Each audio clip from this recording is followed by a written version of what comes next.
Unya ang Diyos ninot kang Noe, nakahukom ako sa paglaglag sa tanang tao. Puhon ko sila sa higit kay nilamang ipadagsang sa kalibutan ng ilang daot ang mga buhay.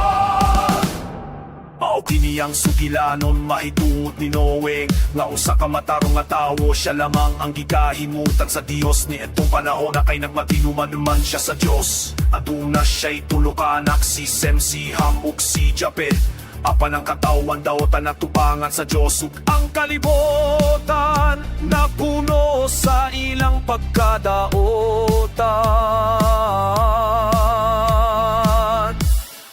Unya ang Diyos, biingon kang Noe, nakahukom ako sa paglaglag sa tanang tao. Puhon ko sila sa hipit kay ilamang ipadagsang sa kalibutan ng ilang daot ang mga buhay.